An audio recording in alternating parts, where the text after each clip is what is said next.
3 ਮਈ ਨੂੰ RSS ਜਾਂ ਇਹਨਾਂ ਦਾ ਜੋ ਵੀ ਸੈੱਲ ਨਾਰਥ ਈਸਟ ਕੰਮ ਕਰਦਾ ਉਹਨਾਂ ਨੇ ਇਹ ਲੈਟ ਗੋ ਜਾਂ ਗ੍ਰੀਨ ਸਿਗਨਲ ਦਿੱਤਾ ਉਸ ਥਾਂ ਦੇ ਉੱਤੇ ਐਥਨਿਕ ਕਲੀਨਜ਼ਿੰਗ ਦਾ ਜਿਹੜਾ ਕੁਕੀ ਕਬੀਲਾ ਜਿਹੜਾ ਈਸਾਈ ਕਬੀਲਾ ਹੈ ਉਸ ਦੀ ਸਫਾਈ ਵੀ ਕਰਨੀ ਹੈ। ਉਹਨਾਂ ਦੇ ਬਣਾਏ ਚਰਚਿਜ਼ ਨੂੰ ਸਕੂਲਾਂ ਨੂੰ ਉਹਨਾਂ ਦੇ ਹੋਰ ਪਬਲਿਕ ਅਦਾਰਿਆਂ ਨੂੰ ਵੀ ਡਿਸਟਰੋਏ ਕਰਨਾ ਹੈ ਔਰ ਉਹਨਾਂ ਦੇ ਅੰਦਰ ਇਸ ਕਦਰ ਖੌਫ ਪੈਦਾ ਕਰਨਾ ਹੈ ਕਿ ਉਹ ਵਾਪਸ ਹਿੰਦੂਤਵਾ ਦੇ ਫੋਲਡ ਵਿੱਚ ਵੀ ਆਉਣ ਤੇ ਜਾਂ ਛੱਡ ਕੇ ਦੌੜ ਜਾਣ। ਨਾਲ ਦੀ ਨਾਲ ਉਹਨਾਂ ਨੇ ਇੰਟਰਨੈਟ ਬੰਦ ਕਰ ਦਿੱਤਾ ਕਿ ਕੋਈ ਖਬਰ ਉੱਥੋਂ ਬਾਹਰ ਨਾ ਨਿਕਲੇ ਔਰ ਇਧਰ ਮੋਦੀ ਜਿਹੜਾ ਕਦੇ ਅਮਰੀਕਾ ਕਦੇ ਫਰਾਂਸ ਕਦੇ ਦੂਜਾ ਰੈੱਡ ਕਾਰਪਟ ਵੈਲਕਮ ਲੈਂਦੇ ਆ ਜਿਹੜਾ ਉਹ ਤੁਰਿਆ ਫਿਰਦਾ ਰਿਹਾ। ਜਦੋਂ ਇੰਟਰਨੈਟ ਖੁੱਲ੍ਹਦਾ ਔਰ ਕਿਸੇ ਪਾਸਿਓਂ ਇਹ ਵੀਡੀਓ ਸਾਹਮਣੇ ਆਉਂਦੀ ਹੈ ਤਾਂ ਇਹਦੇ ਨਾਲ ਫਿਰ ਇੱਕ ਦੁਨੀਆ ਭਰ ਦੇ ਵਿੱਚ ਜਿਹੜਾ ਜਿਸ ਲੈਵਲ ਦੇ ਉੱਤੇ ਰੋਜ਼ ਆ ਗਿਆ ਔਰ ਹੁਣ ਤਾਂ ਇਹ ਸਾਹਮਣੇ ਆਉਣਾ ਸ਼ੁਰੂ ਹੋ ਗਿਆ ਵੀ ਇਹ ਇਕੱਲੀ ਕੋਈ ਘਟਨਾ ਨਹੀਂ ਹੈ, ਇਸ ਕਿਸਮ ਦੀਆਂ ਕਈ ਘਟਨਾਵਾਂ ਵਾਪਰੀਆਂ ਨੇ। ਇਹ ਨਹੀਂ ਹੈ ਜੀ ਹਥਿਆਰ ਕਿਸੇ ਨੇ ਲੁੱਟੇ, ਇਹਨਾਂ ਨੇ ਖੁਦ ਉਹਨਾਂ ਦੇ ਕਬੀਲੇ ਵਾਲਿਆਂ ਨੂੰ ਮਾਈਟਾਈ ਕਬੀਲਿਆਂ ਨੂੰ ਦੇ ਕੇ ਹਮਲੇ ਕਰਵਾਏ। ਉਹਨਾਂ ਦੀਆਂ ਔਰਤਾਂ ਵੀ ਅੱਗੇ ਹੋ ਕੇ ਕੁਛ ਜਿਹੜੇ ਇੱਕ ਦੋ ਕੇਸ ਹੁਣ ਸਾਹਮਣੇ ਆਏ ਨੇ ਉਹਨਾਂ 'ਚ ਉਹਨਾਂ ਔਰਤਾਂ ਨੇ ਉਹਨਾਂ ਜਿਹੜੀਆਂ ਕੁੱਕੀ ਕਬੀਲੇ ਵਾਲੀਆਂ ਔਰਤਾਂ ਨੂੰ ਫੜ ਕੇ ਤੇ ਮਰਦਾਂ ਦੇ ਹਵਾਲੇ ਆਪਣਿਆਂ ਦੇ ਕੀਤਾ ਕਿ ਵੀ ਇਹਨਾਂ ਨਾਲ ਜ਼ਬਰ ਜਨਾਹ ਕਰੋ। ਜਿਹੜਾ ਇੰਡੀਆ ਪਾਰਟੀਆਂ ਦਾ ਪਤਾ ਨਹੀਂ 32 ਕੇ 33 ਨੇ ਉਹਨਾਂ ਦਾ ਗਰੁੱਪ ਹੈ, ਉਹਦੇ 'ਚ ਸੰਜੇ ਸਿੰਘ ਨਾਂ ਦਾ ਜਿਹੜਾ ਕਾਫੀ ਵੋਕਲ ਹੈ ਆਮ ਆਦਮੀ ਪਾਰਟੀ ਦਾ MP, ਉਹਨੇ ਜਦੋਂ ਆ ਜਾ ਕੇ ਉਹਦੇ ਜਿਹੜਾ ਵਾਈਸ ਪ੍ਰੈਜ਼ੀਡੈਂਟ ਹੁੰਦਾ ਉਹ ਰਾਜ ਸਭਾ ਦਾ ਚੇਅਰਮੈਨ ਹੁੰਦਾ ਧੰਨ ਕਰਕੇ ਕੌਣ ਹੈ ਉਹਨੇ ਕਿਹਾ ਕਿ ਵੀ ਬਿਆਨ ਦਿਓ ਤਾਂ ਉਹਨੇ ਕਿਹਾ ਜੀ ਇਹ ਸਾਰੇ ਸੈਸ਼ਨ ਲਈ ਜਿਹੜਾ ਉਹ ਸਸਪੈਂਡਡ, ਉਹਨੂੰ ਬਾਹਰ ਕੱਢਤਾ ਰਾਜ ਸਭਾ 'ਚੋਂ। ਉਹ ਉੱਥੇ ਆਪਣੇ ਮੀਡੀਆ ਰਾਹੀਂ ਤਾਂ ਇਹੀ ਪ੍ਰਭਾਵ ਦੇਣ ਦੀ ਕੋਸ਼ਿਸ਼ ਕਰ ਰਹੇ ਸੀ ਜੀ ਦੇਖੋ ਇਹ ਕਬੀਲਿਆਂ ਦੀ ਲੜਾਈ ਹੈ, ਮਾਈਟਾਈ ਔਰ ਕੁੱਕੀ ਇਹ ਪਹਿਲਾਂ ਵੀ ਲੜਦੇ ਰਹੇ ਨੇ ਦੂਜੀ, ਪਰ ਉਹਨੇ ਕਿਹਾ ਜੀ ਸੈਂਕੜਿਆਂ ਚਰਚਾਂ ਦਾ ਸਾੜਿਆ ਜਾਣਾ, ਇਹ ਜੋ ਕੁਝ ਚੱਲ ਰਿਹਾ ਉੱਥੇ ਸੋਚੀ ਸਮਝੀ ਸਾਜ਼ਿਸ਼ ਹੈ। ਉਹਨੇ ਕਿਹਾ ਮਈ ਤੋਂ ਬਾਅਦ ਹੀ ਸੈਂਕੜਿਆਂ ਚਰਚ ਸਾੜੇ ਗਏ, ਕਈ ਬਿਲਕੁਲ ਤਬਾਹ ਕਰ ਦਿੱਤੇ ਗਏ, 100 ਤੋਂ ਜ਼ਿਆਦਾ ਲੋਕ ਮਾਰੇ ਗਏ, 50,000 ਤੋਂ ਜ਼ਿਆਦਾ ਰਿਫਿਊਜੀ ਨੇ। ਨਾ ਸਿਰਫ ਚਰਚ ਬਲਕਿ ਸਕੂਲਾਂ ਨੂੰ ਵੀ ਨਿਸ਼ਾਨਾ ਬਣਾਇਆ ਗਿਆ। ਇਹ ਸਾਰੇ ਤੋਂ ਸਪਸ਼ਟ ਹੈ ਕਿ ਇਹ ਕਿਸੇ ਯੋਜਨਾ ਦੇ ਤਹਿਤ ਕੀਤਾ ਜਾ ਰਿਹਾ ਹੈ। ਲੋਕ ਮਦਦ ਦੀ ਗੁਹਾਰ ਲਾ ਰਹੇ ਨੇ ਔਰ ਉਹਨਾਂ ਨੇ ਕਿਹਾ ਵੀ ਚਰਚ ਆਫ ਇੰਗਲੈਂਡ ਜਿਹੜਾ ਹੈ ਉਹ ਇਸ ਸਾਰੇ ਦੇ ਵਿੱਚ ਕੀ ਕਰ ਰਿਹਾ।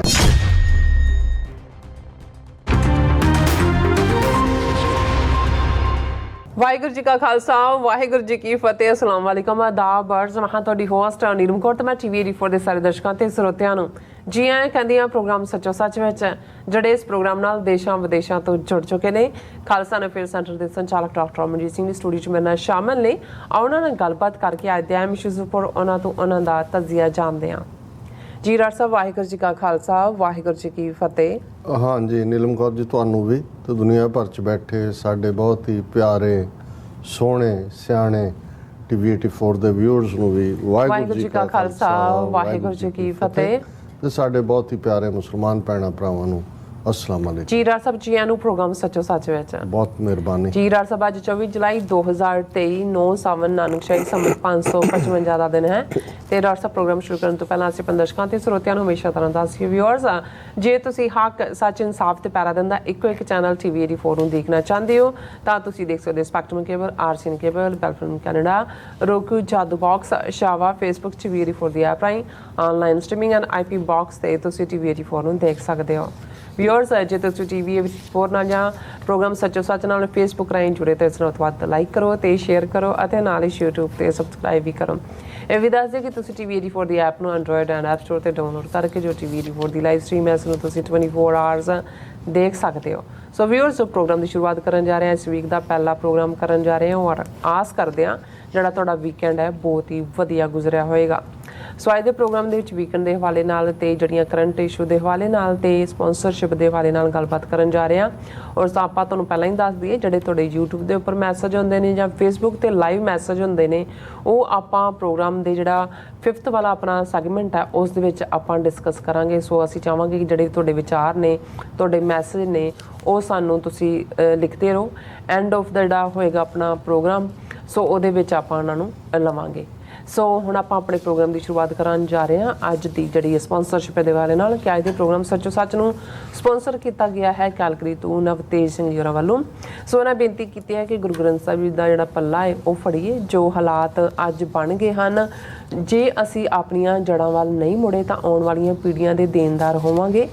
ਗੱਲ ਸਾਡੀ ਹੋਣ ਤੇ ਆਈ ਹੋਈ ਹੈ। ਸੋ ਆਪਣਾ ਮੁਲਕ ਲਏ ਬਿਨਾਂ ਸਾਡਾ ਗੁਜ਼ਾਰਾ ਨਹੀਂ ਹੈ। ਔਰ ਹਰ ਜਥੇਬੰਦੀ ਜੋ ਕੌਮੀ ਕਾਰ ਖਾਲਸਾ ਲਈ ਜਦੋਜਹਿਦ ਕਰ ਰਹੀਆਂ ਨੇ, ਉਹਨਾਂ ਦੀ ਵੱਧ ਤੋਂ ਵੱਧ ਸਪੋਰਟ ਕਰੋ। ਸੋ ਅੱਜ ਦੀ ਸਪਾਂਸਰਸ਼ਿਪ ਲਈ ਅਸੀਂ ਸਰਦਾਰ ਨਵਤੇਜ ਸਿੰਘ ਜੀ ਹੋਰਾਂ ਦਾ ਤਹਿ ਦਿਲ ਤੋਂ ਧੰਨਵਾਦ ਕਰਦੇ ਹਾਂ। ਔਰ ਤੁਹਾਨੂੰ ਵੀ ਅਪੀਲ ਤੇ ਬੇਨਤੀ ਕਰਦੇ ਹਾਂ ਕਿ ਤੁਸੀਂ ਪ੍ਰੋਗਰਾਮ ਸੱਚੋ ਸੱਚ ਨੂੰ ਵੱਧ ਤੋਂ ਵੱਧ ਸਪਾਂਸਰ ਕਰੋ। ਸਪਾਂਸਰਸ਼ਿਪ ਲਈ ਤੁਸੀਂ ਸਾਨੂੰ ਕਾਲ ਕਰ ਸਕਦੇ ਹੋ ਸਾਡੇ ਫੋਨ ਨੰਬਰ ਤੇ 5166619184। ਸੇਮ ਨੰਬਰ ਤੇ WhatsApp ਕਰ ਸਕਦੇ ਹੋ। ਤੁਸੀਂ ਸਾਨੂੰ ਈਮੇਲ ਵੀ ਕਰ ਸਕਦੇ ਹੋ info@tvd4.tv ਤੇ। ਸੋ ਵਿਊਅਰਸ, ਪਹਿਲੇ ਸੈਗਮੈਂਟ ਦੇ ਵਿੱਚ ਗੱਲਬਾਤ ਕਰਨ ਜਾ ਰਹੇ ਹਾਂ ਮਨੀਪੁਰ ਵਿੱਚ ਜਿਹੜੀਆਂ ਘਟਨਾਵਾਂ ਨੇ ਉਹ ਵਾਪਰ ਰਹੀਆਂ, ਉਸ ਦੇ ਹਵਾਲੇ ਨਾਲ ਆਪਾਂ ਗੱਲਬਾਤ ਕਰਨ ਜਾ ਰਹੇ ਹਾਂ ਕਿ ਮਨੀਪੁਰ ਦੀਆਂ ਜਿਹੜੀਆਂ ਘਟਨਾਵਾਂ ਨੇ ਭਾਰਤ ਦੀ ਅਖੌਤੀ ਜਮਹੂਰੀਅਤ ਦਾ ਜਿਹੜਾ ਜਲੂਸ ਹੈ ਉਹ ਕੱਢ ਕੇ ਰੱਖ ਦਿੱਤਾ ਹੈ। ਔਰ ਅਖੌਤੀ ਵਿਸ਼ਵ ਗੁਰੂ ਭਾਰਤ ਦੁਨੀਆ ਦੀ ਕਚਹਿਰੀ ਵਿੱਚ ਇੱਕ ਨਾਜੀ ਤੰਤਰ ਵਾਂਗ ਉਭਰਿਆ ਹੈ। ਔਰ ਨਰਿੰਦਰ ਮੋਦੀ ਦੀ ਇੰਨੀ ਹਿੰਮਤ ਵੀ ਨਹੀਂ ਹੈ ਕਿ ਉਹ ਪਾਰਲੀਮੈਂਟ ਵਿੱਚ ਖਲੋ ਕੇ ਇਸ ਵਿਸ਼ੇ ਤੇ ਬੋਲੇ। ਸੋ ਇਹੀ ਕਾਰਨ ਹੈ ਕਿ ਪਾਰਲੀਮੈਂਟ ਦੀ ਜਿਹੜੀ ਕਾਰਵਾਈ ਹੈ ਉਹ ਬਾਰ-ਬਾਰ ਠੱਪ ਹੋ ਰਹੀ ਹੈ।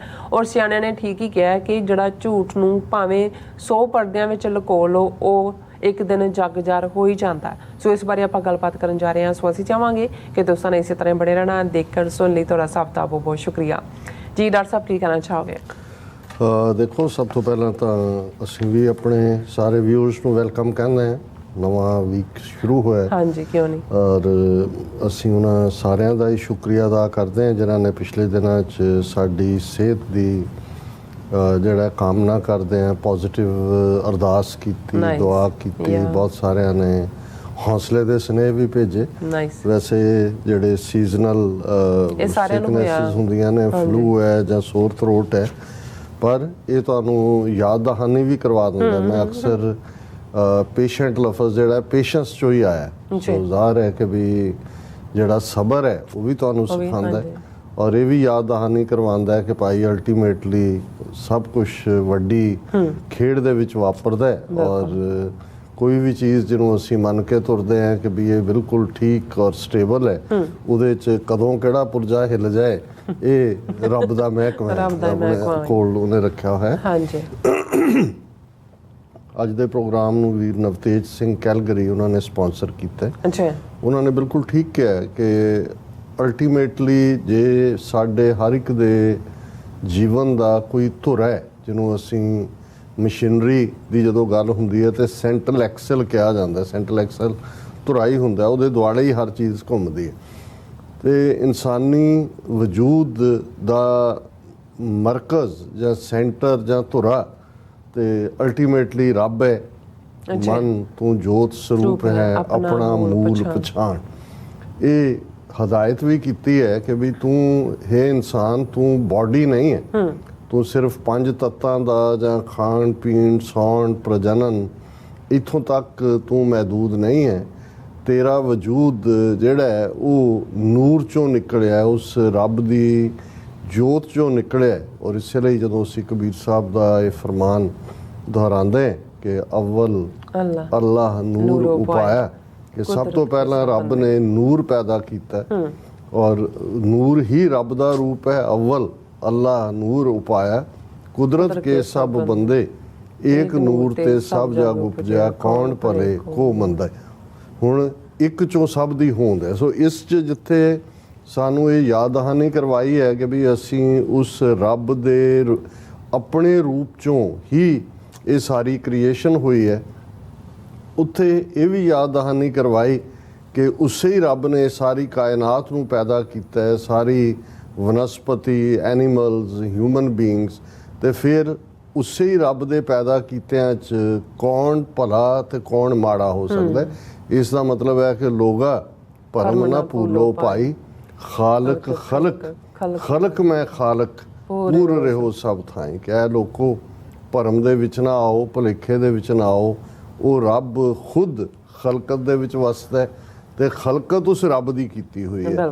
ਔਰ ਇਹੀ ਜਦੋਂ ਅਸੀਂ ਇਸ ਫਿਲਾਸਫੀ ਨੂੰ ਜਾਂ ਇਸ ਫਲਸਫੇ ਨੂੰ ਸਮਝ ਲਾਂਗੇ ਤਾਂ ਫਿਰ ਜ਼ਿੰਦਗੀ ਸਿਰਫ ਸਾਡੇ ਆਪਣੇ ਤੱਕ ਮਹਿਦੂਦ ਨਹੀਂ ਹੋਏਗੀ, ਜਾਂ ਆਪਣੇ ਸੁੱਖ ਜਾਂ ਆਪਣੇ ਟੱਬਰ ਦੇ ਸੁੱਖ ਜਾਂ ਆਪਣੇ ਕਬੀਲੇ ਦੇ ਸੁੱਖ ਤੱਕ ਨਹੀਂ ਹੋਏਗੀ, ਜਿਹੜਾ ਕਿ ਅੱਜ ਬਹੁਤ ਕੁਝ ਦੇਖਣ ਨੂੰ ਚਾਰ ਚਫੇਰੇ ਨਜ਼ਰ ਵੀ ਆਉਂਦਾ ਹੈ। ਮੈਂ ਇੱਕ ਡਿਸਕਸ਼ਨ ਸੁਣ ਰਿਹਾ ਸੀ, ਉਹਦੇ 'ਚ ਇੱਕ ਸੱਜਣ ਕਹਿ ਰਹੇ ਸੀ, ਪ੍ਰੋਫੈਸਰ, ਉਹ ਕਹਿੰਦੇ ਵੀ ਜਦੋਂ ਅਸੀਂ ਗਰੋ ਹੋ ਰਹੇ ਸੀ ਤੇ ਅਕਸਰ ਸਾਡੇ ਮਾਪਿਓ ਜਾਂ ਵਡੇਰੇ ਵੱਡੇ ਸਾਨੂੰ ਜਦੋਂ ਹਦਾਇਤ ਕਰਦੇ ਸੀ ਵੀ ਜ਼ਿੰਦਗੀ 'ਚ ਤੁਸੀਂ ਭਲੇ ਬਣਨਾ ਹੈ, ਤੁਸੀਂ ਚੰਗੇ ਬਣਨਾ ਹੈ, ਤੇ ਇੱਕ ਜੁਮਲਾ ਜਾਂ ਇੱਕ ਫਰੇਜ਼ ਇਸਤੇਮਾਲ ਹੁੰਦਾ ਸੀ ਕਿ ਪੈਸਾ ਤਾਂ ਕੰਜਰਾਂ ਦੇ ਕੋਲ ਵੀ ਹੁੰਦਾ। ਉਹ ਕਹਿੰਦਾ ਵੀ ਹੁਣ ਤੁਹਾਨੂੰ ਇਹ ਫਰੇਜ਼ ਸੁਣਨ 'ਚ ਨਹੀਂ ਮਿਲਦਾ, ਕਿਉਂਕਿ ਇਹ ਉਹ ਪੀਰੀਅਡ ਸੀ ਕਿ ਸਿਰਫ ਇਹ ਨਹੀਂ ਸੀ ਦੇਖਿਆ ਜਾਂਦਾ ਕਿ ਕੌਣ ਪੈਸੇ ਵਾਲਾ ਹੈ, ਇਹ ਹੁੰਦਾ ਸੀ ਕਿ ਵੀ ਜਿਹਦੇ ਕੋਲ ਪੈਸਾ ਹੈ ਉਹਨੇ ਕਿੰਨੀ ਨੇਕ ਕਮਾਈ ਹੈ ਉਹਦੀ। ਔਰ ਇਸੇ ਲਈ ਸਿਰਫ ਪੈਸੇ ਨੂੰ ਕ੍ਰਾਈਟੇਰੀਆ ਰੱਖਣ ਨੂੰ ਹੀ, ਨੈਗੇਟ ਕਰਨ ਦੇ ਲਈ ਇਹ ਕਿਹਾ ਜਾਂਦਾ ਸੀ ਕਿ ਭਾਈ ਇਹ ਉੱਥੇ ਕੰਜਰਾਂ ਦੇ ਕੋਲ ਵੀ ਪੈਸਾ ਹੁੰਦਾ। ਇਹਦਾ ਮਤਲਬ ਇਹ ਹੈ ਕਿ ਵੀ ਤੁਸੀਂ ਉਹ ਨਹੀਂ ਬਣਨਾ ਹੈ ਤੁਸੀਂ। ਔਰ ਇਹ ਨਹੀਂ ਹੈ ਕਿ ਅਸੀਂ ਕਿਸੇ ਬਾਰੇ ਕੋਈ ਨੈਗੇਟਿਵਿਟੀ ਕਰ ਰਹੇ ਹਾਂ, ਹਾਲਾਂਕਿ ਇਹ ਇੱਕ ਬਰਾਦਰੀ ਦੇ ਤੌਰ ਦੇ ਉੱਤੇ ਜਿਹੜੀ ਹੈ ਗੱਲ ਇਵੇਂ ਬਣ ਜਾਂਦੀ ਸੀ ਕਿ ਉਹ ਲੋਕ ਜਿਹੜੇ ਆਪਣੀ ਜ਼ਮੀਰ ਵੇਚ ਕੇ ਸਿਰਫ ਤੇ ਸਿਰਫ ਧਨ ਦੇ ਲਈ ਆਪਣੇ ਤਨ ਦਾ ਵਪਾਰ ਵੀ ਕਰਦੇ ਸੀ ਔਰ ਉਸ ਦੇ ਪਿੰਪ ਵੀ ਬਣਦੇ ਸੀ।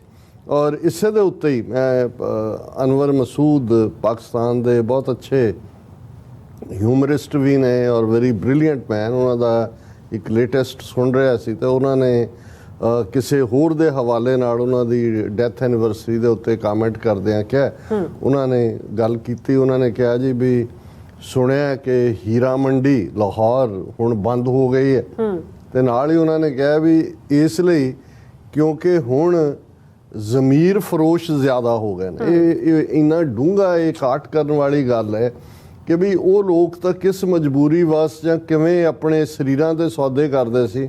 ਉਹਨਾਂ ਨੇ ਕਿਹਾ ਵੀ ਹੁਣ ਈਵਨ ਉਹ ਮੈਟਰ ਨਹੀਂ ਕਰਦਾ ਕਿਉਂਕਿ ਹੁਣ ਜਿਹੜੀ ਮੰਡੀ ਸਭ ਤੋਂ ਵੱਡੀ ਹੈ ਉਹ ਜ਼ਮੀਰ ਫਰੋਸ਼ਾਂ ਦੀ ਹੈ। ਇਹਦਾ ਮਤਲਬ ਇਹ ਹੈ ਵੀ ਅਸੀਂ ਨਾ ਕੋਈ ਸਾਡਾ ਇਖਲਾਕੀ ਪੱਧਰ ਹੈ, ਨਾ ਕੋਈ ਮੋਰੈਲਿਟੀ ਹੈ, ਨਾ ਕੋਈ ਜੀਵਨ ਦੇ ਅੰਦਰ ਵੈਲਿਊ ਸਿਸਟਮ ਹੈ। ਇਸ ਲਈ ਸਮਾਜ 'ਚ ਕਿਹਦੇ ਕੋਲ ਪੈਸਾ ਕਿਹੜੇ ਢੰਗ ਨਾਲ ਆਇਆ ਜੀ, ਇਹ ਹੁਣ ਮੈਟਰ ਨਹੀਂ ਕਰਦਾ। ਮੈਟਰ ਕਰਦਾ ਵੀ ਕੌਣ ਧਨਵਾਨ ਹੈ, ਕੌਣ ਪੈਸੇ ਵਾਲਾ ਹੈ। ਔਰ ਇਹਦੇ 'ਚ ਮੈਂ ਸਮਝਦਾ ਵੀ ਅਸੀਂ ਆਪਣੇ ਲੋਕਾਂ ਨੂੰ ਵੀ ਜਿਹੜੇ ਡਰੱਗ ਦੇ ਵਿੱਚ ਇਨਵੋਲਵ ਹੁੰਦੇ ਨੇ, ਉਹਨਾਂ ਨੂੰ ਲੱਗਦਾ ਹੈ ਕਿ ਭਾਈ ਦੋ ਗੇੜੇ ਇੱਧਰ ਲਾ ਲਓ ਉੱਧਰ ਲਾ ਲਓ, ਫਿਰ ਵੱਡੀ ਆਡੀ ਗੱਡੀ ਰੱਖ ਲਓ, ਦੂਜਾ ਲੈ ਲਓ, ਔਰ ਅਲਟੀਮੇਟਲੀ ਕਿੰਨਿਆਂ ਦੀਆਂ ਜ਼ਿੰਦਗੀਆਂ ਅਲਟੀਮੇਟਲੀ ਜੇਲ੍ਹਾਂ ਦੇ ਵਿੱਚ ਐਂਡ ਹੁੰਦੀਆਂ ਨੇ। ਲੇਕਿਨ ਇਹ ਵੀ ਉਸ ਦੌੜ ਦਾ ਨਤੀਜਾ ਹੈ ਜਿਹਦੇ 'ਚ ਕਿ ਕੁਇਕ ਰਿਚ ਹੋਣ ਦੀ ਗੱਲ ਹੈ ਕਿ ਵੀ ਜਿਹੜੇ ਪਾਸਿਓਂ ਮਰਜ਼ੀ ਤੁਸੀਂ ਅਮੀਰ ਹੋਣਾ ਹੈ, ਉਹਦੇ ਲਈ ਅਖਲਾਕ ਨਾਂ ਦੀ ਕੋਈ ਚੀਜ਼ ਨਹੀਂ ਹੈ। ਸੋ ਇਹ ਸਾਰੀ ਜਿਹੜੀ ਬਦ ਅਖਲਾਕੀ ਹੈ ਜਾਂ ਬੇਜ਼ਮੀਰਾਪਨ ਹੈ ਜਾਂ ਇਹ ਜਿਹੜਾ ਸਾਡਾ ਓਵਰਆਲ ਸਮਾਜ ਦੇ ਅੰਦਰ ਜਾਂ ਓਵਰਆਲ ਸਾਡੇ ਮਾਸ਼ਰੇ ਦੇ ਅੰਦਰ ਇੱਕ ਡੀਜਨਰੇਸ਼ਨ ਹੈ, ਉਹਦਾ ਕਾਰਨ ਇਹੀ ਹੈ ਕਿ ਜਿਹੜਾ ਜੀਵਨ ਦਾ ਧੁਰ ਹੈ ਉਹ ਸੱਚ ਨਹੀਂ ਹੈ, ਹੱਕ ਨਹੀਂ ਹੈ, ਇਨਸਾਫ ਨਹੀਂ ਹੈ। ਔਰ ਜਦੋਂ ਵੀਰ ਨਵਤੇਜ ਸਿੰਘ ਗੁਰੂ ਗ੍ਰੰਥ ਸਾਹਿਬ ਦੇ ਨਾਲ ਜੁੜਨ ਦੀ ਗੱਲ ਕਰਦੇ ਨੇ ਤੇ ਜ਼ਾਹਰ ਹੈ ਕਿ ਗੁਰੂ ਗ੍ਰੰਥ ਸਾਹਿਬ ਬਾਣੀ ਅਕਾਲ ਪੁਰਖ ਦੇ ਨਾਲ ਜੋੜਨ ਵਾਲੀ ਧੁਰ ਕੀ ਬਾਣੀ ਆਈ ਤਿੰਨ ਸਗਲੀ ਚਿੰਤ ਮਿਟਾਈ। ਇਹ ਸਾਨੂੰ ਬਾਰ-ਬਾਰ ਇਹੀ ਯਾਦ ਦਹਾਨੀ ਕਰਵਾਉਂਦੀ ਹੈ ਕਿ ਅਲਟੀਮੇਟਲੀ ਇਹ ਅਸੀਂ ਜੋ ਵੀ ਕਰਦੇ ਹਾਂ ਉਸ ਦੇ ਲਈ ਅਸੀਂ ਜਵਾਬਦੇਹ। ਔਰ ਰੱਬ ਨੇ ਇਹ ਧਰਤੀ ਸੁੰਦਰ ਧਰਤੀ ਬਣਾਈ ਹੈ, ਉਸ ਦੇ ਵਿੱਚ ਸਾਡੇ ਅੰਦਰ ਜੇ ਕਿਸੇ ਚੀਜ਼ ਦਾ ਚਾਹ ਹੋਏ ਤੇ ਬ੍ਰਹਮ ਗਿਆਨੀ ਪਰ ਉਪਕਾਰ ਉਮਾਹਾ ਕਿ ਅਸੀਂ ਦੂਸਰੇ ਦੇ ਕੰਮ ਆਉਣੇ। ਔਰ ਇਹੀ ਸਿੱਖੀ ਦਾ ਮੂਲ ਹੈ। ਔਰ ਜ਼ਾਹਰ ਹੈ ਕਿ ਜਿਹੜੇ ਫਿਰ ਇਸ ਥਾਟ ਦੇ ਉੱਤੇ ਆ ਜਾਂਦੇ ਨੇ ਕਿ ਉਹਨਾਂ ਨੂੰ ਆਪਣਾ ਆਪਾ ਜਿਹੜਾ ਹੈ ਉਸ ਨਾਲੋਂ ਬਾਕੀਆਂ ਦੀ ਭਲਾਈ, ਜਦੋਂ ਅਸੀਂ ਸਰਬੱਤ ਦੇ ਭਲੇ ਦੀ ਅਰਦਾਸ ਵੀ ਕਰਦੇ ਹਾਂ, ਮਹਿਜ਼ ਅਰਦਾਸ ਵਾਚਕ ਨਹੀਂ ਹੈ ਜਾਂ ਸਿਰਫ ਦੁਆਗੋ ਹੋਣਾ ਨਹੀਂ ਹੈ, ਇਸ ਦੇ ਉੱਤੇ ਅਮਲ ਦਰਾਮਦ ਕਰਨਾ ਵੀ ਹੈ। ਔਰ ਇਹਦੇ 'ਚ ਠੀਕ ਹੈ ਵੀ ਅਸੀਂ ਕਮਜ਼ੋਰੀਆਂ ਵੀ ਪੁਆਇੰਟ ਆਊਟ ਕਰਦੇ ਹਾਂ, ਪਰ ਬਹੁਤ ਸਾਰੀਆਂ ਕਮਜ਼ੋਰੀਆਂ ਦੇ ਬਾਵਜੂਦ ਜੇ ਅਸੀਂ ਸਿੱਖ ਕੌਮ ਨੂੰ ਕਲੈਕਟਿਵਲੀ ਦੇਖੀਏ ਤੇ ਅੱਜ ਜਦੋਂ ਅਸੀਂ ਪੰਜਾਬ ਦੇ ਵਿੱਚ ਹੜ੍ਹਾਂ ਦੀ ਗੱਲ ਕਰਦੇ ਹਾਂ, ਦੂਸਰੀਆਂ ਥਾਵਾਂ ਤੇ ਕੁਦਰਤੀ ਆਪਦਾਵਾਂ ਦੀ ਗੱਲ ਕਰਦੇ ਹਾਂ, ਤੇ ਇਹ ਗੁਰੂ ਦੀ ਰਹਿਮਤ ਹੈ ਕਿ ਕੌਮ ਦੇ ਵਿੱਚ ਆਪ ਮੁਹਾਰੇ ਮਦਦ ਦਾ, ਆਪ ਮੁਹਾਰੇ ਆਪਣੇ ਆਪ ਨੂੰ ਖਤਰੇ 'ਚ ਪਾ ਕੇ ਦੂਸਰਿਆਂ ਦੇ ਕੰਮ ਆਉਣ ਦੀ ਭਾਵਨਾ ਜਿਹੜੀ ਹੈ ਉਹ ਵੀ ਜਿਹੜੀ ਹੈ ਅੱਜ ਵੀ ਉਸ ਸਪਿਰਿਟ ਕਾਇਮ ਹੈ। ਪਰ ਜਿਹੜੀ ਦੂਸਰੀ ਗੱਲ ਵੀਰ ਨਵਤੇਜ ਸਿੰਘ ਹੋਰਾਂ ਨੇ ਕਹੀ ਕਿ ਭਾਈ ਅਸੀਂ ਆਪਣੇ ਨਿਸ਼ਾਨੇ ਵੱਲ, ਕੌਮੀ ਘਰ ਖਾਲਿਸਤਾਨ ਵੱਲ, ਕਿਉਂਕਿ ਬਹੁਤ ਕੁਝ ਜਿਹੜਾ ਹੈ ਸਾਡਾ ਆਨਰ ਜੁੜਿਆ ਹੋਇਆ ਹੈ ਆਪਣੇ ਘਰ ਦੀ ਕਾਇਮੀ ਦੇ ਨਾਲ, ਔਰ ਅਸੀਂ ਇਸ ਦੇ ਉੱਤੇ ਗੱਲ ਕਰਦੇ ਵੀ ਹਾਂ ਅਕਸਰ। ਇਸ ਨੂੰ ਹੋਰ ਵੀ ਅਸੀਂ ਐਲੈਬੋਰੇਟ ਕਰਾਂਗੇ। ਵੀਰ ਨਵਤੇਜ ਸਿੰਘ ਹੋਰਾਂ ਦਾ ਬਹੁਤ ਬਹੁਤ ਸ਼ੁਕਰੀਆ। ਮਨੀਪੁਰ ਜੋ ਘਟਨਾਕ੍ਰਮ 4 ਮਈ ਤੋਂ 3 ਮਈ ਤੋਂ ਰਾਦਰ 3 ਮਈ ਨੂੰ ਮਨੀਪੁਰ ਭਾਰਤ ਦੀ ਉੱਤਰ ਪੂਰਬ ਦੀ ਸਟੇਟ ਜਿਸ ਦੇ ਉੱਤੇ ਬੀਜੇਪੀ ਦੀ ਹਕੂਮਤ ਹੈ, ਜਦੋਂ 3 ਮਈ ਨੂੰ ਆਰਐਸਐਸ ਜਾਂ ਇਹਨਾਂ ਦਾ ਜੋ ਵੀ ਸੈੱਲ ਨਾਰਥ ਈਸਟ ਕੰਮ ਕਰਦਾ ਹੈ, ਉਹਨਾਂ ਨੇ ਇਹ ਲੈਟ ਗੋ ਜਾਂ ਗ੍ਰੀਨ ਸਿਗਨਲ ਦਿੱਤਾ ਹੈ ਉਸ ਥਾਂ ਦੇ ਉੱਤੇ ਐਥਨਿਕ ਕਲੀਨਜ਼ਿੰਗ ਦਾ, ਜਾਂ ਹਿੰਦੂਤਵਾ ਦੀ ਸਰਕਾਰ ਤਾਂ ਹੈ ਹੀ ਹੈ ਕਿ ਕਿਵੇਂ ਜਿਹੜਾ ਕੁਕੀ ਕਬੀਲਾ, ਜਿਹੜਾ ਈਸਾਈ ਕਬੀਲਾ ਹੈ, ਉਸ ਦੀ ਸਫਾਈ ਵੀ ਕਰਨੀ ਹੈ, ਉਹਨਾਂ ਦੇ ਬਣਾਏ ਚਰਚਿਜ਼ ਨੂੰ, ਸਕੂਲਾਂ ਨੂੰ, ਉਹਨਾਂ ਦੇ ਹੋਰ ਪਬਲਿਕ ਅਦਾਰਿਆਂ ਨੂੰ ਵੀ ਡਿਸਟਰੋਏ ਕਰਨਾ ਹੈ, ਔਰ ਉਹਨਾਂ ਦੇ ਅੰਦਰ ਇਸ ਕਦਰ ਖੌਫ ਪੈਦਾ ਕਰਨਾ ਹੈ ਕਿ ਉਹ ਵਾਪਸ ਹਿੰਦੂਤਵਾ ਦੇ ਫੋਲਡ ਵਿੱਚ ਵੀ ਆਣ ਤੇ ਜਾਂ ਛੱਡ ਕੇ ਦੌੜ ਜਾਣ। ਔਰ ਨਾਲ ਦੀ ਨਾਲ ਚੀਫ ਮਿਨਿਸਟਰ ਵੱਲੋਂ ਇਹ ਪ੍ਰਚਾਰ ਕੀਤਾ ਜਾਣਾ ਕਿ ਇਹ ਤਾਂ ਜਿਹੜੇ ਨੇ ਮਿਆਂਮਾਰ ਤੋਂ ਆਏ ਹੋਏ ਨੇ, ਇਹ ਤਾਂ ਲੋਕਲ ਹੀ ਨਹੀਂ ਨੇ, ਇਹ ਤਾਂ ਉਹ ਤਾਂ ਆਦੀਵਾਸੀ ਲਫ਼ਜ਼ ਨਹੀਂ ਇਸਤੇਮਾਲ ਕਰਦੇ, ਉਹਨਾਂ ਨੂੰ ਵਣਵਾਸੀ ਕਹਿੰਦੇ ਨੇ ਈਵਨ ਜਿਹੜੇ ਟਰਾਈਬਲਸ ਨੇ, ਪਰ ਇੱਥੇ ਤਾਂ ਉਹਨਾਂ ਨੂੰ ਉਹ ਟਰਾਈਬਲ ਮੰਨਣ ਤੋਂ ਵੀ ਇਨਕਾਰੀ ਨੇ। ਹਾਲਾਂਕਿ ਖੁਦ ਜਿਹੜਾ ਕਬੀਲਾ ਇਸ ਵੇਲੇ ਰੂਲਿੰਗ ਕਬੀਲਾ ਹੈ ਔਰ ਉਹਦੀ ਆਬਾਦੀ ਭਾਵੇਂ 55% ਹੀ ਹੈ, ਬੜਾ ਥਿਨ ਮੈਜੋਰਿਟੀ ਹੈ, ਇਹ ਸਾਰੇ ਇਧਰੋਂ ਯੂਪੀ ਬਿਹਾਰ ਤੋਂ, ਉਹਨਾਂ ਦੀ ਤੁਸੀਂ ਸ਼ਕਲਾਂ ਵੀ ਦੇਖੋ ਤਾਂ ਤੁਹਾਨੂੰ ਨਜ਼ਰ ਆਉਂਦੇ ਨੇ, ਪਰ ਉਹ ਆਪਣੇ ਆਪ ਨੂੰ ਟਰਾਈਬਲ ਕਹਿ ਕੇ ਦੂਸਰਿਆਂ ਪ੍ਰਤੀ ਜੋ ਉਹਨਾਂ ਦੀ ਨੀਤੀ ਸੀ ਜਦੋਂ ਉਹਨਾਂ ਨੇ ਅਨਫੋਲਡ ਕੀਤੀ। ਤੇ 4 ਮਈ ਨੂੰ ਅਸੀਂ ਇਹ ਦੇਖਦੇ ਹਾਂ ਕਿ ਕਿਸ ਲੈਵਲ ਦੇ ਉੱਤੇ ਜਿਹੜੀ ਘਟਨਾ ਲਗਭਗ 2 ਮਹੀਨੇ ਤੋਂ ਜ਼ਿਆਦਾ ਬਾਅਦ ਸਾਹਮਣੇ ਆਈ, ਕਿਉਂਕਿ ਨਾਲ ਦੀ ਨਾਲ ਉਹਨਾਂ ਨੇ ਇੰਟਰਨੈਟ ਬੰਦ ਕਰ ਦਿੱਤਾ ਕਿ ਕੋਈ ਖਬਰ ਉੱਥੋਂ ਬਾਹਰ ਨਾ ਨਿਕਲੇ। ਔਰ ਇਧਰ ਮੋਦੀ ਜਿਹੜਾ ਕਦੇ ਅਮਰੀਕਾ, ਕਦੇ ਫਰਾਂਸ, ਕਦੇ ਦੂਜਾ ਰੈੱਡ ਕਾਰਪਟ ਵੈਲਕਮ ਲੈਂਦੇ ਆ, ਜਿਹੜਾ ਉਹ ਤੁਰਿਆ ਫਿਰਦਾ ਰਿਹਾ ਔਰ ਵਿਸ਼ਵ ਗੁਰੂ ਔਰ ਉੱਥੇ ਕਿਸ ਲੈਵਲ ਦੇ ਉੱਤੇ ਸਭ ਚੱਲ ਰਿਹਾ ਸੀ। ਹਾਲਾਂ ਇਹ ਨਹੀਂ ਹੈ ਕਿ ਮਨੀਪੁਰ 'ਚ ਕੀ ਚੱਲ ਰਿਹਾ ਉਹਦਾ ਕੋਈ ਲੋਕਾਂ ਨੂੰ ਜਾਂ ਮਨੀਪੁਰੀਆਂ ਨੂੰ ਪਤਾ ਨਹੀਂ ਸੀ। ਅਸੀਂ ਜਦੋਂ 22 ਜੂਨ ਨੂੰ ਵਾਈਟ ਹਾਊਸ ਦੇ ਬਾਹਰ ਸਿੱਖ ਕੌਮ ਵੱਲੋਂ ਜ਼ੋਰਦਾਰ ਵਿਖਾਵਾ ਕੀਤਾ ਤੇ ਸਾਡੇ ਨਾਲ ਹੀ ਇੱਕ ਵੱਡਾ ਪ੍ਰੋਟੈਸਟ ਜਿਹੜਾ ਮਨੀਪੁਰ ਦੇ ਲੋਕਾਂ ਵੱਲੋਂ ਸੀ, ਜਿਹੜੇ ਵੀ ਉਹਨਾਂ ਕਬੀਲਿਆਂ ਦੇ ਜਾਂ ਉਹਨਾਂ ਦੇ ਨਾਲ ਹਮਦਰਦੀ ਰੱਖਣ ਵਾਲੇ ਹੋਰ ਵੀ ਸੈਕੂਲਰ ਮਾਈਂਡਡ ਲੋਕ ਸੀ। ਸੋ ਇਹ ਨਹੀਂ ਹੈ ਕਿ ਵੀ ਇਸ ਗੱਲ ਦਾ ਪਤਾ ਨਹੀਂ ਸੀ ਇਹਨਾਂ ਨੂੰ, ਅਮਰੀਕਾ ਨੂੰ ਵੀ, ਔਰ ਈਵਨ ਯੂਕੇ ਦੇ ਵਿੱਚ ਜਦੋਂ ਫਰਾਂਸ ਦੇ ਵਿੱਚ ਮੋਦੀ ਜਾਂਦਾ ਤੇ ਉਸੇ ਦਿਨ ਹੀ ਜਿਹੜੀ ਯੂਰਪੀਅਨ ਪਾਰਲੀਮੈਂਟ ਹੈ ਉਸ ਦੇ ਵਿੱਚ ਮਨੀਪੁਰ ਦੇ ਉੱਤੇ ਡਿਸਕਸ਼ਨ ਹੁੰਦੀ ਹੈ। ਲੇਕਿਨ ਇਹ ਸਭ ਇਵੇਂ ਹੀ ਸੀ ਜਿਹੋ ਜਿਹੀਆਂ ਐਨੂਅਲ ਰਿਪੋਰਟਸ US ਸਰਫ ਨੇ ਕੱਢ ਦਿੱਤੀ, ਸਟੇਟ ਡਿਪਾਰਟਮੈਂਟ ਨੇ ਕੱਢਤੀ, ਜਾਂ UK ਦੇ ਰਿਲੀਜੀਅਸ ਵਿੰਗ ਨੇ ਕੱਢ ਦਿੱਤੀ।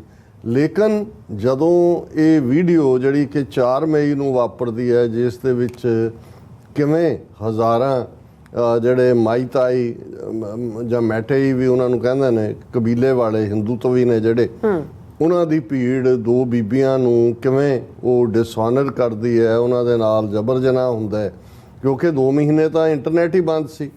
ਲੇਕਿਨ ਇਹਦੇ ਬਾਵਜੂਦ ਕਿ ਇਹ ਘਟਨਾ 4 ਮਈ ਦੀ ਹੈ, FIR ਪਹਿਲੀ 18 ਮਈ ਨੂੰ ਰਿਕਾਰਡ ਹੁੰਦੀ ਹੈ, ਲੇਕਿਨ ਇਹਦੇ ਬਾਵਜੂਦ ਕੋਈ ਕਾਰਵਾਈ ਨਹੀਂ ਹੁੰਦੀ। ਜਦੋਂ ਇੰਟਰਨੈਟ ਖੁੱਲ੍ਹਦਾ ਔਰ ਕਿਸੇ ਪਾਸਿਓਂ ਇਹ ਵੀਡੀਓ ਸਾਹਮਣੇ ਆਉਂਦੀ ਹੈ ਤਾਂ ਇਹਦੇ ਨਾਲ ਫਿਰ ਇੱਕ ਦੁਨੀਆ ਭਰ ਦੇ ਵਿੱਚ ਜਿਹੜਾ ਜਿਸ ਲੈਵਲ ਦੇ ਉੱਤੇ ਰੋਹ ਜਾਗ ਗਿਆ, ਔਰ ਹੁਣ ਤਾਂ ਇਹ ਸਾਹਮਣੇ ਆਉਣਾ ਸ਼ੁਰੂ ਹੋ ਗਿਆ ਵੀ ਇਹ ਇਕੱਲੀ ਕੋਈ ਘਟਨਾ ਨਹੀਂ ਹੈ, ਇਸ ਕਿਸਮ ਦੀਆਂ ਕਈ ਘਟਨਾਵਾਂ ਵਾਪਰੀਆਂ ਨੇ ਔਰ ਉਹਨਾਂ ਦੀਆਂ FIRs ਵੀ ਸਾਹਮਣੇ ਆਉਣੀਆਂ ਸ਼ੁਰੂ ਹੋ ਗਈਆਂ। ਅੱਜ ਹੀ ਕਰਨ ਥਾਪਰ ਦੇ ਨਾਲ ਇੱਕ ਪ੍ਰੋਮੀਨੈਂਟ ਜਰਨਲਿਸਟ ਵੀ ਔਰ ਖੁਦ ਉਹ ਈਸਾਈ ਨੇ, ਮਿਸਟਰ ਵਰਗੀਜ਼, ਜਿਨ੍ਹਾਂ ਦੀ 4 ਬੰਦਿਆਂ ਦੀ ਟੀਮ ਉੱਥੇ ਜਾ ਕੇ ਆਈ ਹੈ, ਉਹਨਾਂ ਨੇ ਇੱਕ ਕਿਉਂਕਿ ਅੰਗਰੇਜ਼ੀ 'ਚ ਇੰਟਰਵਿਊ ਸੀ, ਤਾਂ ਉਹਨਾਂ ਨੇ ਜਦੋਂ 4 ਮਈ ਦੀ ਘਟਨਾ ਦਾ ਜ਼ਿਕਰ ਕੀਤਾ ਤਾਂ ਉਹਨਾਂ ਨੇ ਕਿਹਾ ਵੀ it's a tip of an iceberg, ਹੁਣ ਟਿਪ ਕੀ ਹੁਣੇ ਅਸੀਂ ਜਦੋਂ ਆਈਸਬਰਗ ਬਰਫ਼ ਦੇ ਵੱਡੇ ਵੱਡੇ ਤੋਦਿਆਂ ਨੂੰ ਕਹਿੰਦੇ ਆ, ਜਿਹੜੇ ਵੱਡੇ ਵੱਡੇ ਗਲੇਸ਼ੀਅਰਸ ਔਰ ਦੂਸਰੇ ਹੁੰਦੇ ਨੇ ਜੀ, ਕਿ ਵੀ ਇਹ ਤਾਂ ਉਸ ਦੀ ਜਿਵੇਂ ਇੱਕ ਟਿਪ ਹੁੰਦੀ ਹੋਵੇ, ਇਹਦਾ ਮਤਲਬ ਇਹ ਹੈ ਕਿ ਇੰਨਾ ਕੁਛ ਇਸ ਦੇ ਬਿਹਾਈਂਡ ਹੋ ਰਿਹਾ। ਔਰ ਫਿਰ ਜਿੰਨੀਆਂ ਘਟਨਾਵਾਂ ਉਹਨਾਂ ਨੇ ਰਿਲੇਟ ਕੀਤੀਆਂ, 4-5 ਘਟਨਾਵਾਂ ਤਾਂ ਉਹਨਾਂ ਨੇ ਖੁਦ ਰਿਲੇਟ ਕੀਤੀਆਂ, ਉਸ ਤੋਂ ਸਾਨੂੰ ਇਹ ਅੰਦਾਜ਼ਾ ਹੋ ਸਕਦਾ ਹੈ ਕਿ ਵੀ ਉੱਥੇ ਕਿਸ ਲੈਵਲ ਦੇ ਉੱਤੇ ਹਿੰਸਾ ਅਨਲੀਸ਼ ਕੀਤੀ ਗਈ ਔਰ ਜਿਹੜੀ ਲਗਾਤਾਰ ਅਜੇ ਵੀ ਕੀਤੀ ਜਾ ਰਹੀ ਹੈ। ਅਸੀਂ ਜਦੋਂ ਨਵੰਬਰ 84 ਦੀ ਗੱਲ ਕਰਦੇ ਹਾਂ ਤੇ ਜ਼ਾਹਰ ਹੈ ਉਹ ਆਲਮੋਸਟ 4-5 ਦਿਨ ਦੇ ਵਿੱਚ ਹੀ ਇਹਨਾਂ ਨੇ 30,000 ਤੋਂ ਜ਼ਿਆਦਾ ਸਿੱਖ ਸਾਫ਼ ਕਰ ਦਿੱਤੇ ਭਾਰਤ ਭਰ ਦੇ ਵਿੱਚ, ਔਰ ਬਿਲੀਅਨਸ ਦੀ ਪ੍ਰਾਪਰਟੀ ਜਿਹੜੀ ਹੈ ਕਰ ਦਿੱਤੀ। ਹੁਣ ਉੱਥੇ ਉਹਨਾਂ ਦੇ ਕੋਲ ਤਾਂ ਉਹ ਟਰਾਈਬਲ ਲੋਕ ਨੇ, ਕੋਈ ਭਾਵੇਂ ਡੈਥਸ ਦੀ ਗਿਣਤੀ 150 ਜਾਂ 200 ਜਾਂ ਹੋਰ 100 ਜੋੜ ਲਓ ਹੋਏਗੀ, ਪਰ ਮਕਸਦ ਤਾਂ ਉਹਨਾਂ ਨੂੰ ਮਾਰਨਾ ਵੀ ਨਹੀਂ ਹੈ। ਅਦਰਵਾਈਜ਼ ਫੌਜ ਔਰ ਦੂਜੇ ਤੀਜੇ ਜਿਹੜੇ ਹਥਿਆਰ ਇਹਨਾਂ ਨੇ, ਇਹ ਨਹੀਂ ਹੈ ਜੀ ਹਥਿਆਰ ਕਿਸੇ ਨੇ ਲੁੱਟੇ, ਇਹਨਾਂ ਨੇ ਖੁਦ ਉਹਨਾਂ ਦੇ ਕਬੀਲੇ ਵਾਲਿਆਂ ਨੂੰ, ਮਾਈਟਾਈ ਕਬੀਲਿਆਂ ਨੂੰ ਦੇ ਕੇ ਹਮਲੇ ਕਰਵਾਏ। ਉਹਨਾਂ ਦੀਆਂ ਔਰਤਾਂ ਵੀ ਅੱਗੇ ਅੱਗੇ ਹੋ ਕੇ, ਕੁਝ ਜਿਹੜੇ 1-2 ਕੇਸ ਹੁਣ ਸਾਹਮਣੇ ਆਏ ਨੇ, ਉਹਨਾਂ 'ਚ ਉਹਨਾਂ ਔਰਤਾਂ ਨੇ ਉਹਨਾਂ ਜਿਹੜੀਆਂ ਕੁੱਕੀ ਕਬੀਲੇ ਵਾਲੀਆਂ ਔਰਤਾਂ ਨੂੰ ਫੜ ਕੇ ਤੇ ਮਰਦਾਂ ਦੇ ਹਵਾਲੇ ਆਪਣਿਆਂ ਦੇ ਕੀਤਾ ਕਿ ਵੀ ਇਹਨਾਂ ਨਾਲ ਜ਼ਬਰ ਜਨਾਹ ਕਰੋ। ਸੋ ਇਸ ਕਿਸਮ ਦੀਆਂ ਜਿਹੜੀਆਂ ਖਬਰਾਂ ਨੇ ਲਗਾਤਾਰਤਾ ਨਾਲ ਆ ਰਹੀਆਂ। ਭਾਰਤ ਦੇ ਵਿੱਚ ਮੌਨਸੂਨ ਸੈਸ਼ਨ ਸ਼ੁਰੂ ਹੋਇਆ, ਪਹਿਲੇ ਦਿਨ ਹੀ ਇਸ ਦੇ ਉੱਤੇ ਮੰਗ ਹੋਈ। ਹੁਣ ਆਲਮੋਸਟ 79 ਦਿਨ 79 ਡੇਜ਼, ਇਹ 3 ਮਈ ਦੀ ਘਟਨਾ ਤੋਂ ਬਾਅਦ ਮੋਦੀ ਨੇ ਮੂੰਹ ਦੇ ਵਿੱਚ ਘੁੰਗੜੀਆਂ ਪਾਈ ਰੱਖੀਆਂ। ਜਦੋਂ ਇਹ ਘਟਨਾ ਸਾਹਮਣੇ ਆ ਗਈ, 4 ਮਈ ਵਾਲੀ ਦੀ ਵੀਡੀਓ ਸਾਹਮਣੇ ਆਈ, ਦੁਨੀਆ 'ਚ ਹੋ ਹੱਲਾ ਮਚਿਆ ਤੇ 45-46 ਸੈਕਿੰਡ ਦੀ ਉਹ ਵੀ ਪਾਰਲੀਮੈਂਟ ਦੇ ਬਾਹਰ ਪੱਤਰਕਾਰਾਂ ਜਿਹੜਾ ਉਹ ਆਪਣੇ ਬਿਆਨ ਦੇ ਵਿੱਚ ਮੋਦੀ ਕਿ ਜੀ ਭਾਰਤ ਸ਼ਰਮਿੰਦਾ ਹੈ, ਸਭ ਸ਼ਰਮਿੰਦਾ ਹੈ, ਫਲਾਣਾ ਇਹੀ, ਪਰ ਨਾਲ ਦੀ ਨਾਲ ਕਿ ਜੀ ਰਾਜਸਥਾਨ ਔਰ ਛੱਤੀਸਗੜ੍ਹ ਮੇ ਹੋ, ਫਲਾਂ ਹੋ, ਢਿਮਕਾ ਹੋ। ਸੋ ਉਹਨੂੰ ਵੀ ਇੱਕ ਘਟੀਆ ਪੱਧਰ ਦੀ ਸਿਆਸੀ ਸਟੇਟਮੈਂਟ ਬਣਾ ਕੇ ਪੇਸ਼ ਕੀਤਾ। ਹਾਲਾਂਕਿ ਇਸ ਦੇ ਉੱਤੇ ਮੈਂ ਸਮਝਦਾ ਵੀ ਅਸੀਂ ਵੀ ਪਹਿਲਾਂ ਹੀ ਪਿਛਲੇ ਹਫਤੇ ਸ਼ੋਅ ਕੀਤੇ ਨੇ, ਪਰ ਦਾ ਟੈਲੀਗ੍ਰਾਫ ਕੈਲਕਟਾ ਨੇ ਬਹੁਤ ਖੂਬਸੂਰਤ ਉਹਨਾਂ ਨੇ ਇੱਕ ਵੱਡੀ ਪਿਕਚਰ ਬਣਾਈ। ਉਹਦੇ 'ਚ ਉਹਨਾਂ ਨੇ 79 ਮਗਰਮੱਛ ਜਿਹੜੇ ਨੇ ਨਿੱਕੇ ਨਿੱਕੇ ਇੱਕ ਦਿਨ ਦਾ ਇੱਕ ਮਗਰਮੱਛ, ਉਹਦੀ ਪਿਕਚਰ ਔਰ ਉਹਦੇ ਫਿਰ ਅਥਰੂ ਵਗਾਏ। ਅਸੀਂ ਵੀ ਕਿਹਾ ਸੀ ਕਿ ਮਗਰਮੱਛ ਦੇ ਅਥਰੂ ਜਿਹੜੇ ਫੇਕ ਹੁੰਦੇ ਨੇ, ਉਹਨਾਂ ਨੇ ਕਿਹਾ ਜੀ 79 ਦਿਨਾਂ ਬਾਅਦ ਇਹ ਮਗਰਮੱਛ ਦੇ ਅਥਰੂ ਜਿਹੜੇ ਨੇ ਇਹ ਮੋਦੀ ਦੇ ਨਿਕਲੇ। ਹੁਣ ਇਸ ਸਭ ਦੇ ਬਾਵਜੂਦ ਹੁਣ ਜਦੋਂ ਕੋਈ ਵੀ ਪ੍ਰਾਈਮ ਮਿਨਿਸਟਰ ਕਿਸੇ ਵੀ ਡੈਮੋਕ੍ਰੇਸੀ 'ਚ ਹੁੰਦਾ ਹੈ, ਉਹ ਆਨਸਰੇਬਲ ਹੁੰਦਾ to the parliament, to the elected people, elected representatives. ਹੁਣ ਮੋਦੀ ਦੇ ਕੋਲ ਇੰਨਾ ਹੌਸਲਾ ਹੀ ਨਹੀਂ ਹੈ, ਇਸ ਕਦਰ RSS ਵੀ ਨਾਗਪੁਰ 'ਚ ਪੈਨਿਕਡ ਹੈ, ਸਾਰੇ ਪਾਸੇ ਪੈਨਿਕਡ ਨੇ, ਕਿਉਂਕਿ ਦੁਨੀਆ ਭਰ ਦੇ ਵਿੱਚ ਇਹਨਾਂ ਦਾ ਜਨਾਜ਼ਾ ਨਿਕਲ ਰਿਹਾ ਕਿ ਉਹ ਪਾਰਲੀਮੈਂਟ ਦੇ ਵਿੱਚ ਖਲੋ ਕੇ ਇਸ ਦੇ ਉੱਤੇ ਕੋਈ ਬਿਆਨ ਦੇ ਆਇਆ ਹੀ ਨਹੀਂ ਪਾਰਲੀਮੈਂਟ ਦੇ ਵਿੱਚ। ਹੁਣ ਪਿਛਲੇ 3 ਦਿਨ ਤੋਂ ਪਾਰਲੀਮੈਂਟ ਦਾ ਜਿਹੜਾ ਸੈਸ਼ਨ ਹੈ ਉਹ ਡਿਸਰਪਟ ਹੋ ਰਿਹਾ ਕਾਂਗਰਸ ਦੇ ਨਾਲ। ਹੁਣ ਉਹਨਾਂ ਨੇ 32-33 ਇੰਡੀਆ ਨਾਂ ਦੇ ਥੱਲੇ ਇੱਕ ਪੂਰੀ ਗਰੁੱਪਿੰਗ ਬਣਾਈ ਹੈ, ਜਿਹਦੇ ਥੱਲੇ 2024 ਦੀਆਂ ਚੋਣਾਂ ਵੀ ਲੜਨੀਆਂ ਨੇ। ਉਹ ਮੰਗ ਕਰ ਰਹੇ ਨੇ ਕਿ ਵੀ ਮੋਦੀ ਆ ਕੇ ਸਟੇਟਮੈਂਟ ਦੇ ਇਹਦੇ ਤੇ।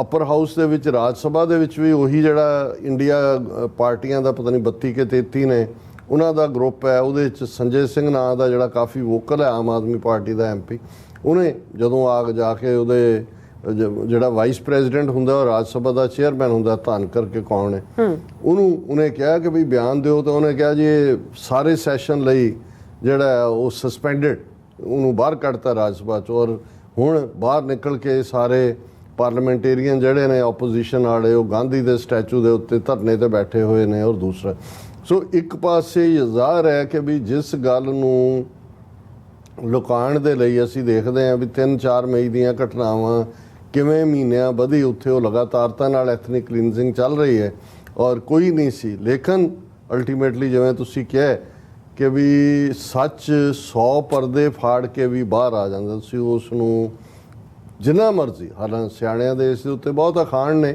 ਲੇਕਿਨ ਕਈ ਵਾਰ ਕੁਦਰਤ ਨੇ ਵੀ ਆਪਣਾ, ਕੁਦਰਤ ਦਾ ਇੱਕ ਨਿਜ਼ਾਮ ਹੁੰਦਾ ਹੈ ਕਿ ਵੀ ਇੱਕ ਪਾਸੇ ਜਦੋਂ ਕਿ ਮੋਦੀ ਦੇ ਸਪੋਰਟਰਸ ਵੱਲੋਂ ਇੱਥੇ ਵੀ ਉੱਥੇ ਵੀ ਪੂਰਾ ਗੁੱਡਾ ਬੰਨਿਆ ਜਾ ਰਿਹਾ ਸੀ ਕਿ ਜੀ ਮੋਦੀ ਹੁਣ ਵਿਸ਼ਵ ਗੁਰੂ ਬਣ ਗਿਆ।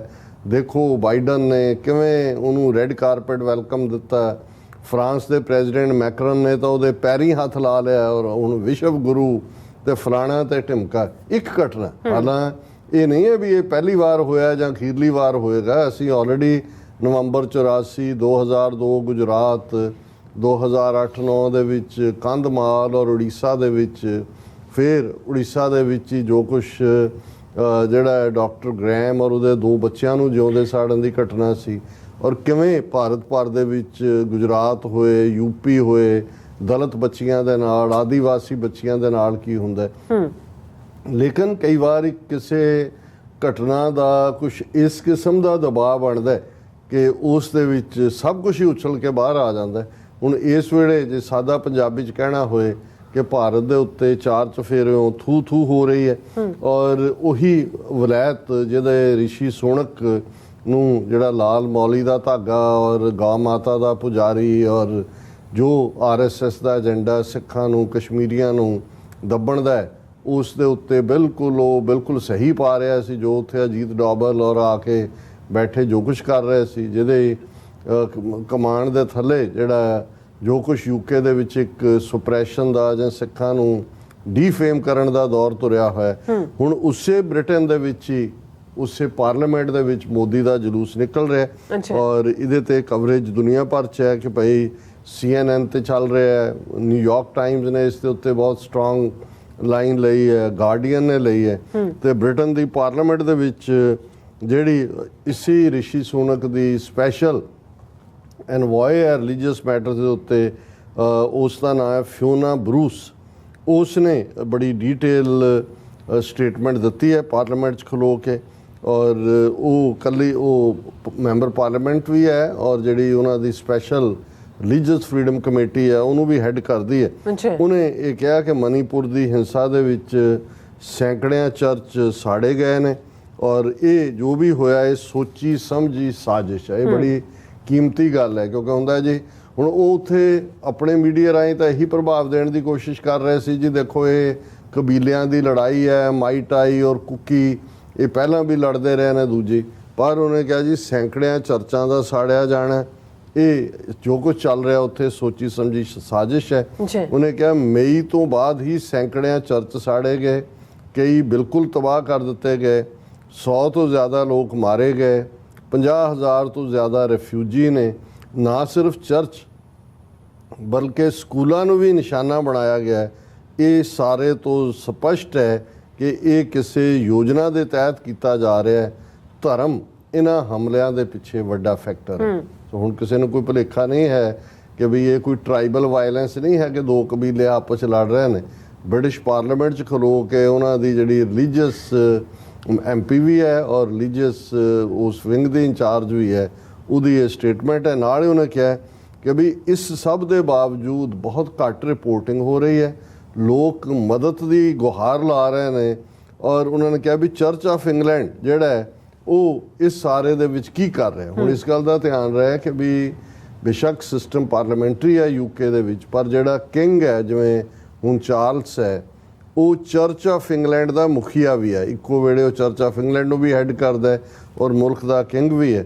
ਫਿਰ ਕਿਉਂਕਿ ਬਰੂਸ ਨੇ international religious freedom and belief alliance ਜਿਹੜੀ ਹੈ ਉਸ ਦੇ ਉੱਤੇ ਵੀ ਗੱਲ ਕੀਤੀ। ਉਸ ਤੋਂ ਪਹਿਲਾਂ ਉਸ ਦੀ ਡੇਵਿਡ ਕੈਂਪਨੇਲ ਨੇ ਉਹਦੀ ਰਿਪੋਰਟ ਦਿੱਤੀ ਸੀ ਔਰ ਉਹਨਾਂ ਨੇ ਕਿਹਾ ਕਿ ਵੀ ਇਹ ਜਿਹੜਾ ਹੈ ਇਹ ਕਈ ਚਿਰਾਂ ਤੋਂ ਚੱਲ ਰਿਹਾ ਸੀ ਔਰ ਜੋ ਹੁਣ ਚੱਲ ਰਿਹਾ ਇਹਦਾ ਮਤਲਬ ਇਹ ਹੈ ਵੀ ਈਵਨ ਜਿਹੜਾ ਇੰਟਰਨੈਸ਼ਨਲ ਹੱਕ ਹੈ ਧਰਮ ਸਥਾਨਾਂ 'ਤੇ ਇਕੱਠੇ ਹੋ ਕੇ ਇਬਾਦਤ ਕਰਨ ਦਾ ਮਨੀਪੁਰ ਦੇ ਵਿੱਚ ਉਹ ਹੱਕ ਵੀ ਖੋਹ ਲਿਆ ਗਿਆ ਕਿਉਂਕਿ ਸੈਂਕੜਿਆਂ ਦੀ ਗਿਣਤੀ ਚਰਚ ਸਾੜੇ ਗਏ ਨੇ। ਇਸੇ ਤਰ੍ਹਾਂ ਬੱਚਿਆਂ ਦੀ ਐਜੂਕੇਸ਼ਨ ਦਾ ਜਿਹੜਾ ਮੁੱਢਲਾ ਹੱਕ ਹੈ ਉਹ ਵੀ ਖੋਹ ਲਿਆ ਗਿਆ ਕਿਉਂਕਿ ਸਕੂਲ ਵੀ ਜਿਹੜੇ ਨੇ ਉਹ ਸਾੜੇ ਗਏ ਔਰ ਤਬਾਹ ਕੀਤੇ ਗਏ ਨੇ। ਔਰ ਇਸੇ ਤਰ੍ਹਾਂ ਫਿਰ ਪਾਰਲੀਮੈਂਟ ਦੇ ਵਿੱਚ ਸੈਕੰਡ ਚਰਚ ਸਟੇਟ ਦੇ ਕਮਿਸ਼ਨਰ ਨੇ ਪਾਰਲੀਮੈਂਟੇਰੀਅਨ ਐਂਡਰਿਊ ਸੋਲਿਸ, ਉਹਨਾਂ ਨੇ ਈਵਨ BBC ਨੂੰ ਵੀ ਰਗੜਾ ਦਿੱਤਾ। ਉਹਨਾਂ ਨੇ ਕਿਹਾ ਜੋ ਉੱਥੇ ਚੱਲ ਰਿਹਾ ਹੈ 3 ਮਈ ਤੋਂ ਲੈ ਕੇ ਉਹਦੀ ਤੁਸੀਂ ਕੋਈ ਰਿਪੋਰਟਿੰਗ ਬਹੁਤੀ ਨਹੀਂ ਕੀਤੀ, ਬਹੁਤ ਉਹਦੀ ਰਿਪੋਰਟਿੰਗ ਕਰਨ ਦੀ ਲੋੜ ਸੀ। ਔਰ ਉਹਨਾਂ ਨੇ ਕਿਹਾ ਵੀ ਅਸੀਂ ਇਸ ਨੂੰ ਆਰਚ ਬਿਸ਼ਪ ਆਫ ਕੈਂਟਰਬਰੀ ਜਿਹੜਾ ਉਸ ਦੇ ਤੱਕ ਵੀ ਲੈ ਕੇ ਜਾ ਰਹੇ ਤਾਂ ਕਿ ਇਹ ਗੱਲ ਸਾਹਮਣੇ ਆਏ ਕਿ ਭਾਈ ਉੱਥੇ ਕੀ ਚੱਲ ਰਿਹਾ। ਉਹਨਾਂ ਨੇ ਉਸ ਰਿਪੋਰਟ ਦਾ ਵੀ ਕਿਹਾ, ਉਹਨਾਂ ਨੇ ਕਿਹਾ ਵੀ ਕਿੱਥੇ ਹੈ ਭਾਰਤ ਦੀ ਫੌਜ, ਕਿੱਥੇ ਨੇ ਉਹਨਾਂ ਦੇ ਸੁਰੱਖਿਆ ਦਸਤੇ ਜਿਨ੍ਹਾਂ ਦਾ ਬੜਾ ਗੁਣ ਗਾਇਨ ਕੀਤਾ ਜਾਂਦਾ ਹੈ।